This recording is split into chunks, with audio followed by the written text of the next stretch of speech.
everyone, Mr. DVB here. So tonight I saw John Wick Chapter 3 Parabellum, which is of course the third entry in the John Wick franchise. So when it comes to the first two John Wick films, I think they are really, really well made. I think they are some of the best action films we've had in the past few years. The first one that came out in 2014 was a huge surprise. It brought Keanu Reeves back into stardom.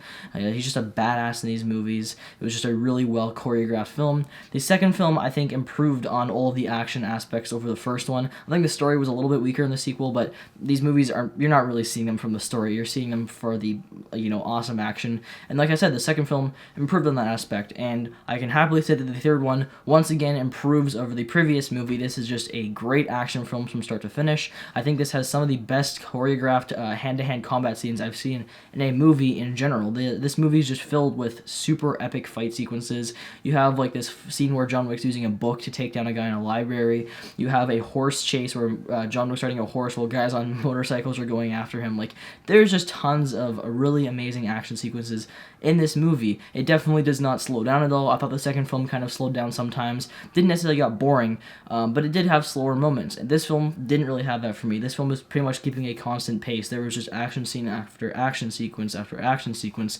And at times, it got exhausting in a good way because there was just so much, and each of these scenes were just amazing. Like I said, there's just so many amazing action sequences. There's a lot of variety in this movie. It didn't feel like anything was getting repetitive or anything. It was just a very, very awesome watch. The story in this movie, like I said, these films aren't necessarily known for their stories, which I'm fine with. I still thought it was servable in this movie.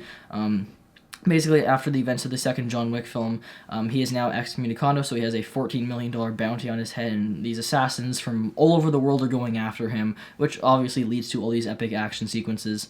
And yeah, it was just awesome seeing all these guys going after John Wick and him having to take all of them down. It was really, really awesome. And yeah, I enjoyed the character and the story in this film. I thought they were very well done. Keanu Reeves is still a badass in this movie for sure, so that's definitely awesome. And all the other characters I thought were likable in this movie as well. I liked Ian McShane once again. He was really good in the first two, and he's good in this one. Halle Berry shows up for a bit in this movie. She's not like a huge role. She is in it for like a little chunk, but she's definitely not like throughout the entire movie. But I did like her character in this movie. I thought she was interesting. It would be kind of cool to have like a spin-off film maybe, kind of focusing on her character. I wouldn't mind that because, she was really badass in these scenes as well. So seeing those two just kind of team up and take in a bunch of guys, it was really awesome. As far as how brutal this movie is, it's very brutal. I'd say it's more violent than the first two.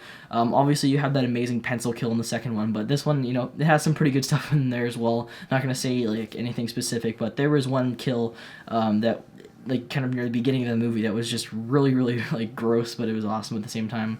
And yeah, I liked seeing like John Wick kind of just going around the world. The first two films kind of just took place in like one city. Well, that's not technically true. The second one went to like Venice, I think, or something. But in this one there's more globetrotting. He goes to more places throughout the world, so I thought that was really cool. Just seeing all these different locations kind of allowed for some really cool action sequences to take place. In these different types of areas, kind of using the environment to their advantage, so I really liked that. I just this was just a really good movie. Didn't slow down, like I said. It kept a constant, super action-packed pace, and I loved it. So, as far as any issues I had with the film, I don't have too many, really. I don't think it's perfect, obviously, because, like I said, the story isn't exactly, the strongest part of the movie at all. But yeah, I still thought for what it was, if you liked the first two, you're going to enjoy this, maybe even more, honestly, just because of how much more action there is and how much more violent it is and everything. Like I said, there's just so much in this movie. So I'm going to give John Wick Chapter 3, Parabellum, a 9 out of 10. I thought this was just a really well-made film. And yeah, that's really all I have to say. This is kind of a shorter review, but I don't really have too much to say about this movie besides it was awesome, and you guys should definitely go check it out. So thank you for watching this video, and I'll see you guys next time where I'll be reviewing Godzilla, King of the Monsters. I cannot wait to see that film. So yeah, bye.